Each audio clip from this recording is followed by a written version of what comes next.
how much he drank before that. I like feet take. That's a little. Good. It didn't help him in the end. It's a good. You know what? My eyes forced punch.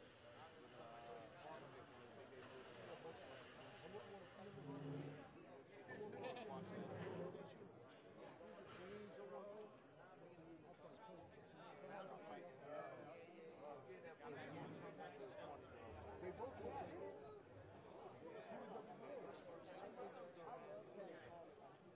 Third round was great. It did 100%. Before that, though, I was sober still.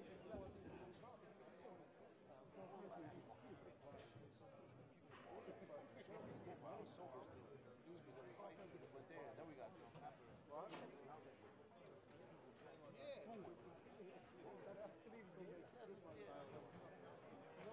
I took the 2 years, 6, after year 205.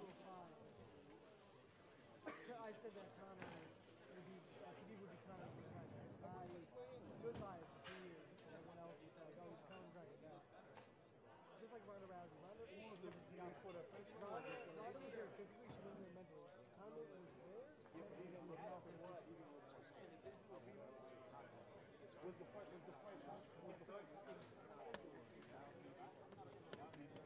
One more fight, then he gets rematched. Well,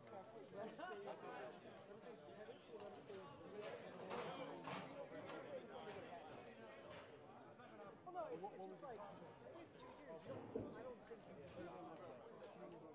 That's just my opinion. Oh, he's like the middle of himself.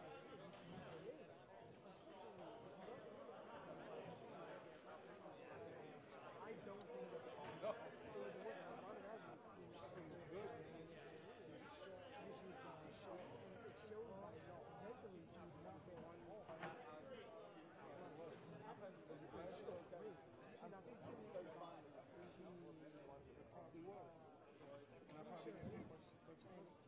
I think the fight was she did not train the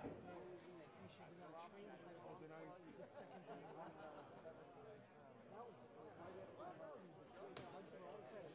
dodging right? She's in the wrestling. I do know this.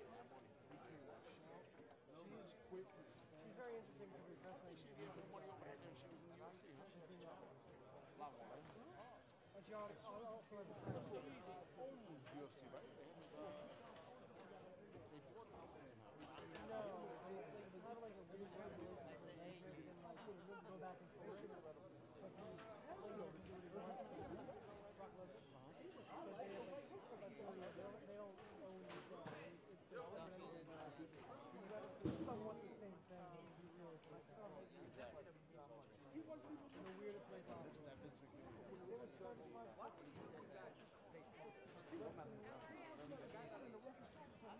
Ruben, you want me to bring that you want me to go bring the light down?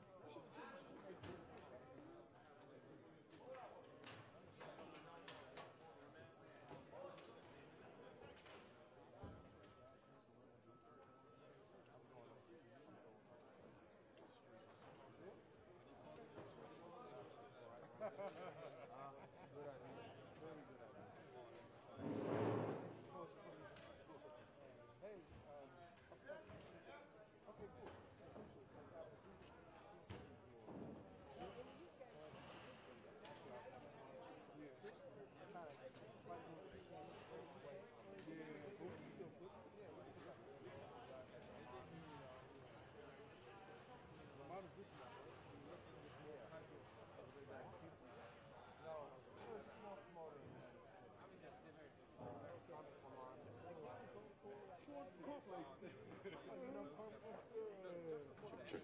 Check. Alright, host one. Look, you see right here. 2. Hey. Got a more box here for you. Aux out if you want it. Anybody?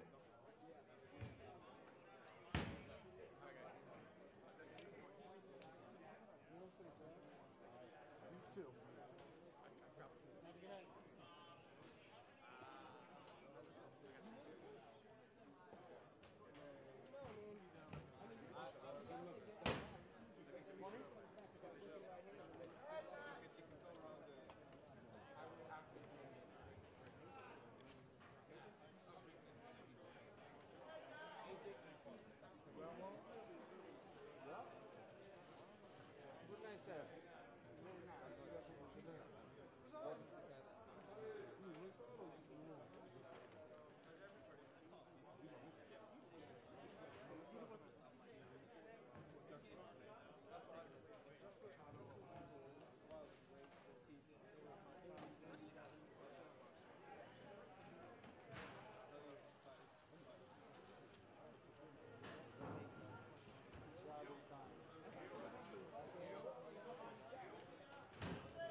Check 2-2-2-2.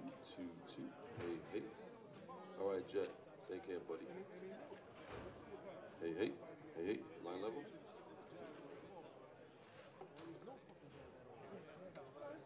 All right, shower now. Yep. Cool. Hey, hey. Hey, hey.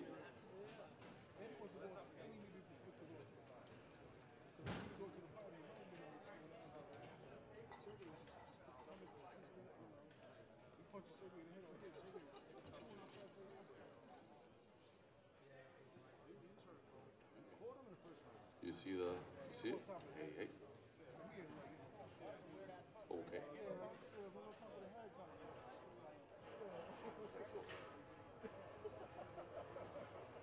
Hey, hey. Check, check, check, check. 2-2-2-2. Hey, hey. Because he hit him with like an uppercut. He's trying to come top with the right hand. Yeah.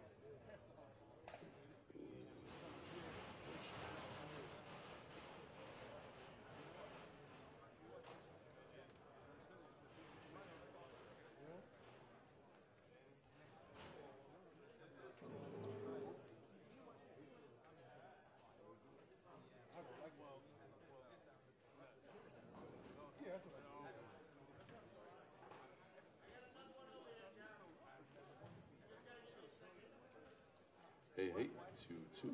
Hello, young lady in the pink. Can you hear me? Good?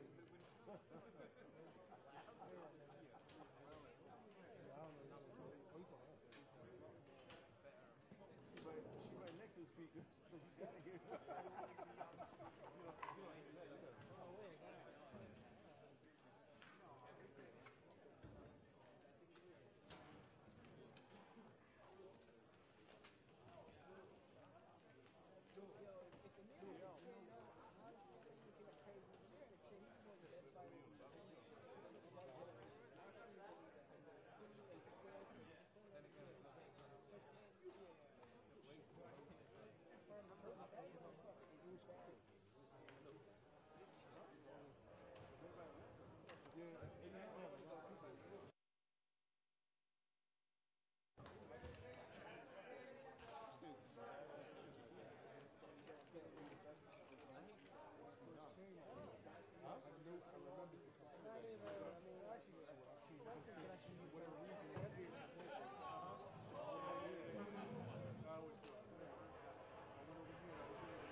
I think they might have. I can't even. Oh, I think it's Sam.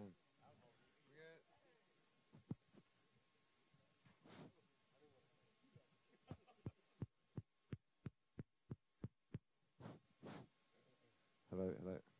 Testing one. Okay. Hello, hello. Bit more volume.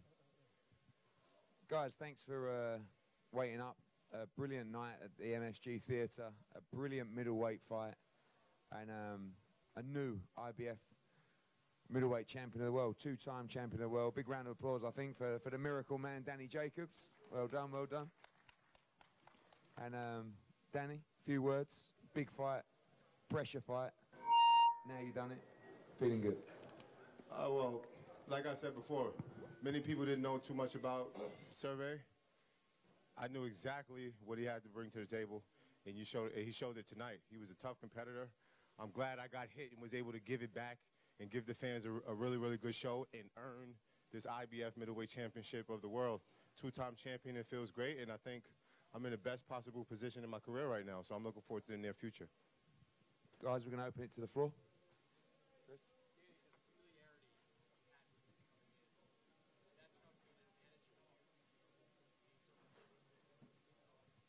Well, I knew that. Yeah, I think someone should.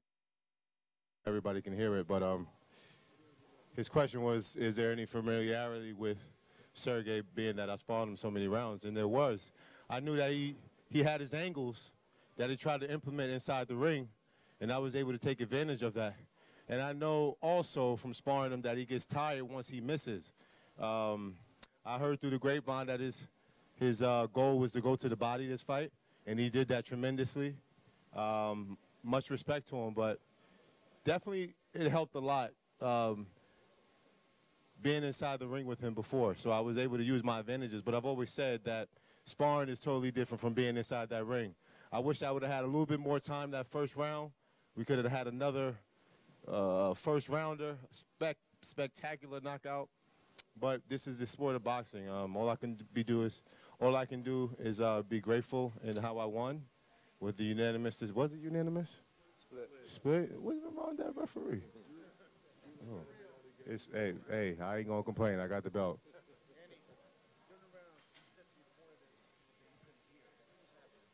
The dialogue. I was telling him that he was telling me what to do while I was inside the ring, but I was telling him I couldn't hear him. We have a great communication when we're in training and it works out, but in the fight, that's how we're able to keep in tune with what I'm doing. So he was telling me, I was telling you do this and do that, but I'm, letting him know, hey, I can't hear you. So sometimes a boxer's mind can go elsewhere and get a little stagnant. So that's why you have great trainers like Andre keep you, on point.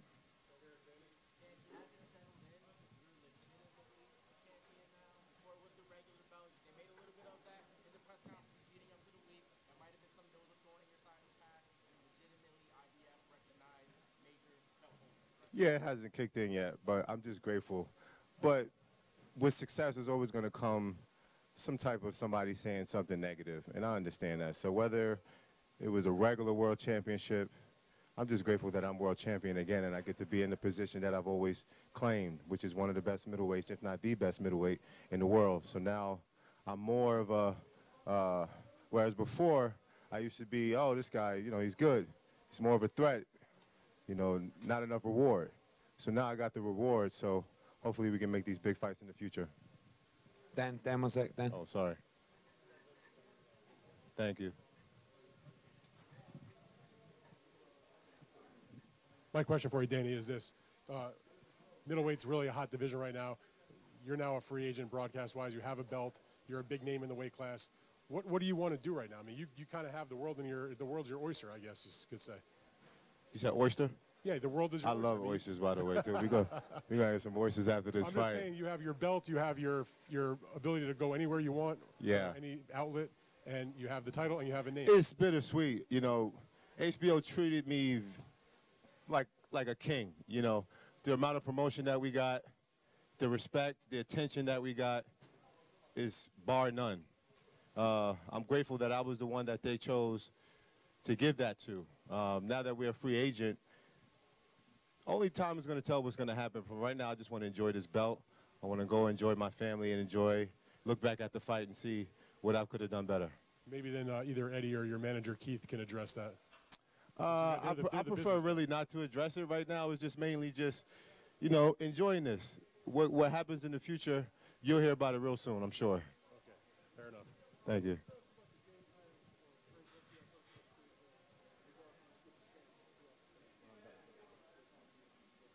Well, switching southpaw is never Andre's idea.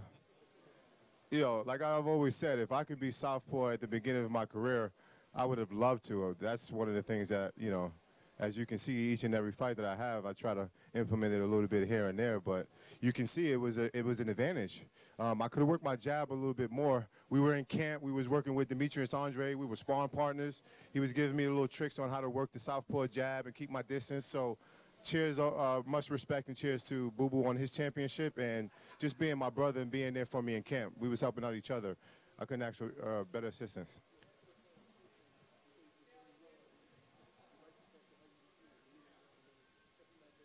Mm-hmm. Yeah, no, I think I did very well. Like I said, you can always go back and see what you could do better. And obviously, Andre was screaming out jab, jab, jab.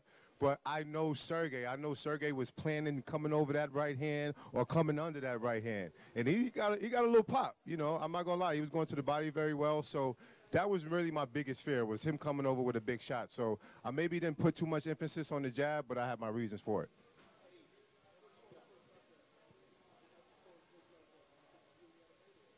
Oh, I knew I had him hurt. And I know even in sparring, once I caught Sergey with a couple good shots, he will always back up. So, and that's why I said, you know, a professional match is totally different. Once you put those 10-ounce gloves on, the headgear come off, you know, those little things he used to do before, the triple jab or coming in without that worry, he got much more to worry about now, and we showed that. Danny, it was a very close fight. Danny, over here. Oh, sorry. It was a. I know the voice. How you doing? It was obviously a very close fight. What are you thinking before the scores are read? How close did you think it was? I didn't think it was going to be that close. I knew I lost maybe a couple middle rounds, but the fact that one judge had me losing, I don't agree with that at all. But the fact that I got this victory, I'm not going to complain. All I can do is go back to the drawing boards and see what I can do differently. But what I would say is that I hope that judges, or some way, somehow, that boxers and fighters can understand what goes through the minds of the judges, or they can tell us prior to the fights the type of style that they're judging. So it's not like, you know, we're just completely oblivious to what we need to do in there, because you want to cater to your style, but you also want to cater to the judges just in case it go to a decision and you get these bogus outcomes. Yeah, I'm going to let you find it. Yeah, sorry about that. They weren't letting you go, brother. Thank you. Yeah.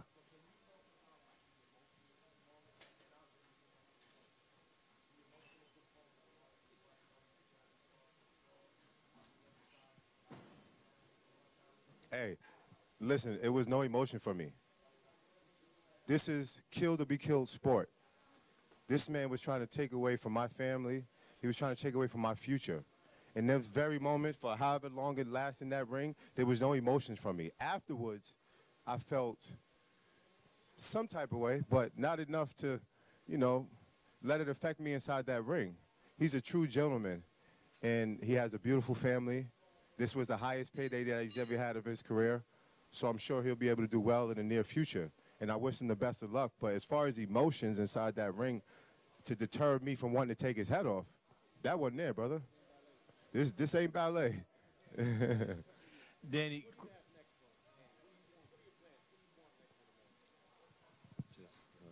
I would love him to get the Canelo fight. You know, it was a fight that we nearly got in May. Yeah, and now, you know, like he said in the ring, he's a champion now. He gets to call the shots. If he wants a defense, he gets a defense. But at this stage in his career, I think that the Canelo fight is the fight. And, you know, I know Dan asked the question, but I really echo what Danny said about HBO. I think tonight's not really about talking about other networks and the plans. It's about giving thanks to HBO for what they did for not just Danny, but for me and for Keith. And, you know, they believed in all of us to make the switch. They gave him 2 good, solid fights, and then they delivered the big one. You know, he had 2 good fights, fought for the world title, and we want to thank Peter Nelson and all the guys at HBO, and it's sad to see him leave boxing. No one wants to see him leave boxing. But, you know, they back Danny Jacobs, and, you know, I think right now, you know, especially tonight, it's not really talks about the future and networks and stuff like that. It's to thank them for their support. For me, you know, ultimately Danny and Keith will decide who they want next, but I would love to see him fight Canelo in May. Danny, Chris Garnett here from the Fight City. Congratulations once again. It's a different fight. We talked to Andre, and Andre said he didn't want this fight. This was a family affair. You made it business. You won a title. Congratulations. How do you go about now when it's bad feelings? It's basically the kids have fought. The parents got to step in. How do you basically now go and say, okay, Sergey, I want to work with you. Gary, no hard feelings when it's boxing. It is business. It's personal. There are probably hard feelings. Only time will tell. If you're a true gentleman, you take your losses with the losses, just like you take your wins. And we show each other love inside the ring and outside the ring backstage. So I don't look forward to any animosity towards each other. But truth be told, every boxer has animosity towards everybody. This is an ego sport. And, you know, I was the better man tonight. How the near future will work out once we cross each other's path, or if we would continue to be sparring partners, who knows? But right now, I'm just enjoying this victory. I knew he was a tough fighter. And this is what, my 4th undefeated fighter in a row? I mean, we're creating a good legacy for myself. And thank you, Baz. Love you, baby. They're the only one that clapped for that. I mean, but I'm just trying to prove to the world that I'm the best middleweight. All these guys are picking and choosing who they want to fight. They're not picking the best fights out there, but yet they're claiming the title of I'm the best or I'm the most feared. You got to show and prove. And tonight, I fought one of the best middleweights in the division. You guys might not have heard of him, but if you study exactly who he is and what he brings to the table, as you can see, we fought one of the best middleweights in the world, and I'm proud of myself. Danny, to your left, Danny. To your left. Oh, okay. In moments like this, do you think at all about kind of where you were 7 years ago and just kind of how far you've come, not just with the title, but also everything kind of at your fingertips right now as you sit in the middleweight division? I mean, I think about it every now and then, but one thing that I learned, you know, post-cancer was to enjoy every moment of every day. Find the little things to be grateful for. This was a dream of mine, to be at this realm, to be at this place in my life where I was considered champion and thriving in boxing. It's always been a dream of mine, but honestly, just being here and living and having a chance to see my son and my family and my loved ones every day, that means everything to me. This is just, it's material stuff, man. I mean, yeah, I love to please the fans, but my outlook on life is totally different because my life was almost taken.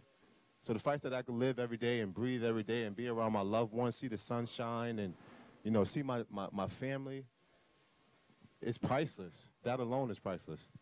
How you doing, Danny? Right here, directly in front of you. Congratulations on your win tonight. I am familiar with the pedigree of Derevyanchenko.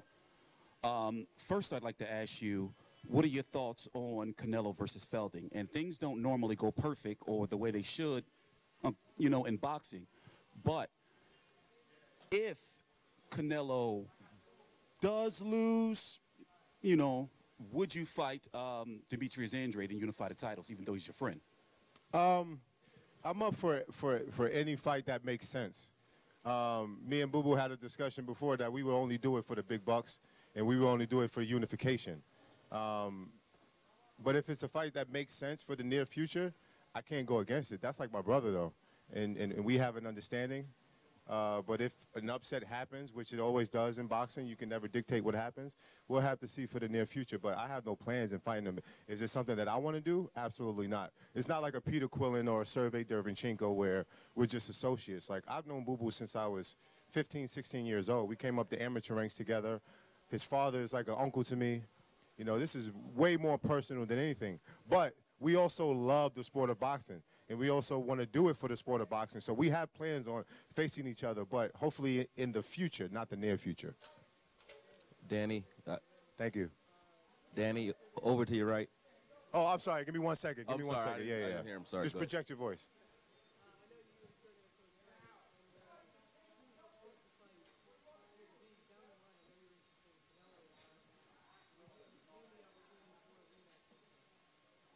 Oh, a rematch for Sergey? Do you think that makes sense right now? If he was to prove himself or maybe capture a title, maybe. But that's not even my thought process right now. You know, I'm going for the bigger and better opposition. Not to say that he wasn't that, meaning the bigger fights, the marquee fights, the fights that will, you know, solidify my legacy. We're looking for those fights. Go ahead, brother. Okay, Danny, first off, congratulations on winning tonight's fight. And also on kicking cancer's ass, man. Thank you, brother. Thank you. You alluded to earlier other fighters talking the talk and not really showing up and sort of walking the walk. I'm assuming there's a Charlo in that mix somewhere. If you had an opportunity to fight Charlo at this point or somewhere in the near future, would that be a fight that you could get behind? I know we were talking about Boo Boo a moment ago. That's someone you really don't have the motivations to fight. But if you had the opportunity to fight one of the Charlos down the line, would that be something that you could get yourself up for? Eddie just said 90-10 split. I mean, hey, listen, if that's something that the fans want, because I've always been vocal about, you know, fighting Jamal, and this feud that we're having is being built. He's fighting Willie Monroe his next fight, so he's has obligations right now. We can't say anything because that victory is not promised or assured. So he has to look good, and hopefully if he gets that victory, we could talk about that in the near future. But you know I want that fight. That's a fight that we want, and that's a fight that has been brewing for some time now. So if there's any personal fight that I want, yeah, it's that fight. But we also have a management, we also have a promotion that's going to get us the bigger and better fights that make sense for my career. Thanks, Ryan. Thank you.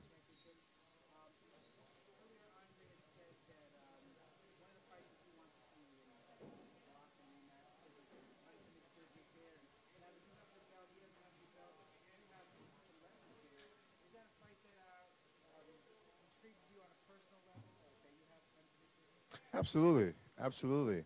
And that's exactly why on the broadcast I said I would give him the rematch because I'm champ now, and now there's more of a reward than the risk. Whereas before, he didn't give me the rematch.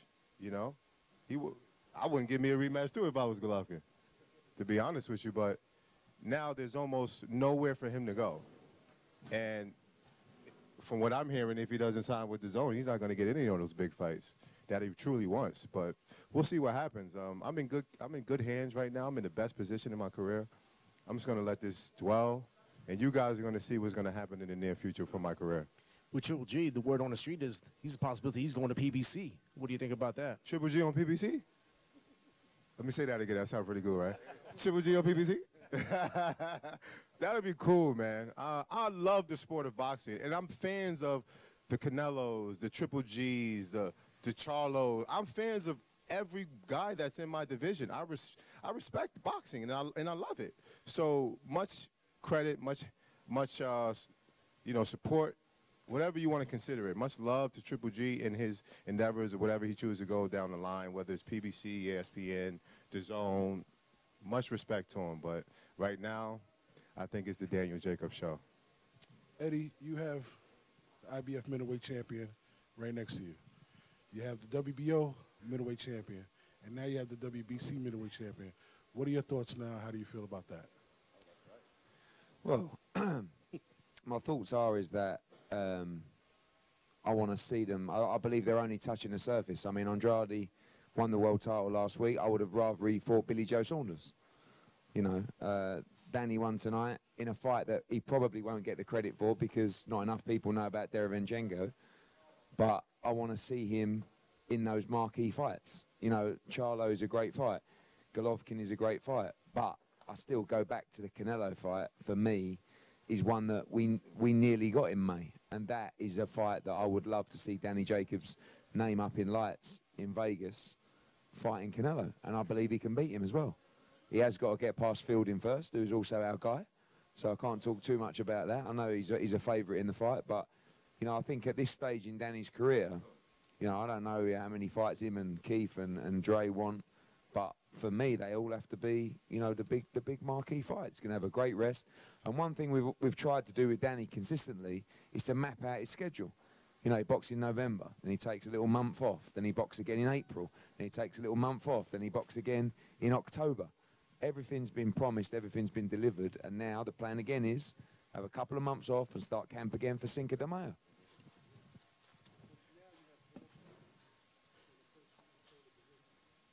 No, it's not about control. Listen, at the moment, the middleweight belts, DAZN seems to be the place for that division.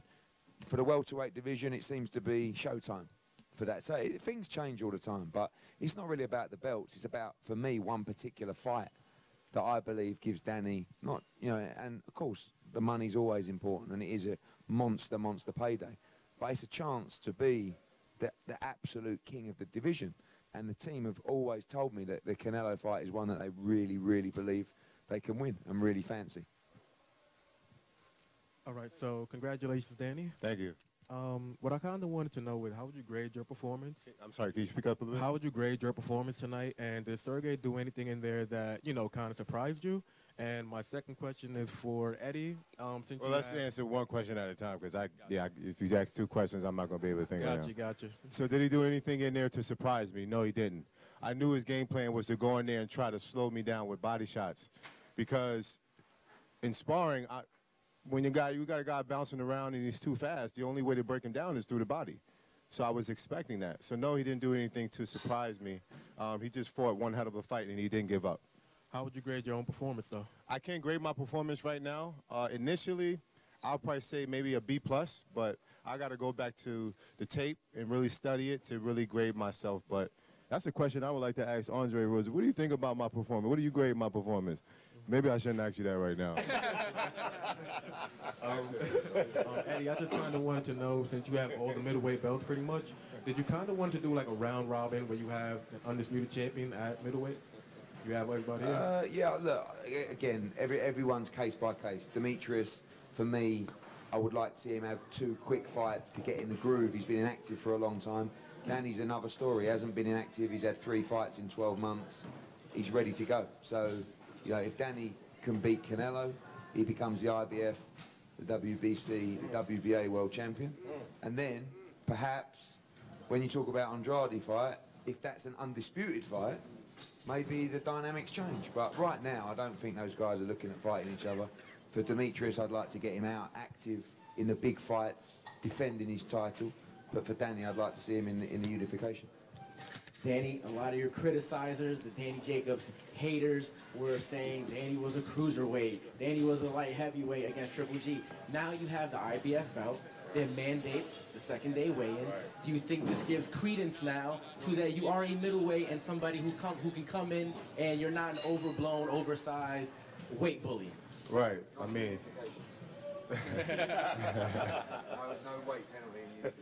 I mean, I've always said that if I was 185 pounds in that fight with Triple G, I would have not been able to perform the way that I did. I would have been sluggish, I would have been slow, and my reaction time would have been off. The reason why we skipped the IBF weigh-ins of the Triple G fight was simply because I wanted to get rest. It's hard for me to get sleep the night before. And we went into that fight 175, 176 the most. The same thing with this fight. I did the second day weigh-in to prove the haters wrong. To prove the haters wrong, but also to abide by the rules. But this was the only opportunity that I had to win the belt, was to do the second weigh-in. So we felt great, we looked good, we still were strong. There's no difference from the 2 fights. So. 2 more questions, guys. Thank you. Danny and Andre, you can chime in. Assuming a fight with Canelo takes place in the future, any idea what weight that would be? That would take place? Because he's moving up to 168. Canelo don't want to fight me at 68, I can tell you that. Yeah, I'm a really big boy once. You're comfortable moving up? I'm comfortable moving up. And Drake? And I'm very comfortable with him moving up. With that. I think that in the stages of Danny's career, eventually he will be super middleweight champion of the world. My brother from another mother, Keith, over here, he thinks that Danny, it doesn't work. he thinks that Danny will be middleweight for his entire career, but I know that this young man, A whole career?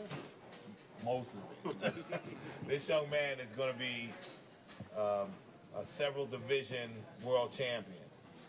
And before the end and before he enters the hallowed halls of the Boxing Hall of Fame, he might be a 3-weight division champion. But he will definitely be at super middleweight in the future, and he will do what he has to do to start it out. Yeah. He'll do what he has to do to maintain it. As for Canelo, with this, he's going up and he's fighting at 168. My thing is, I say Canelo is going to be running around. He doesn't want to really get in the ring with someone like Danny, and we might have to chase him. But we are fast. Well, Danny's fast. I'm not fast enough. Danny will chase him and get him. And if it's at 68, we'll get him there. If it's at 160, we'll get him there. No matter where we have to find him, we'll get him. Right here, Danny, one last question from me. Thank you. Canelo is listed at 5'9", but really he's about 5'7" or so. Moving to 168 pounds, that's a very, very dangerous fight for him against Rocky Felding.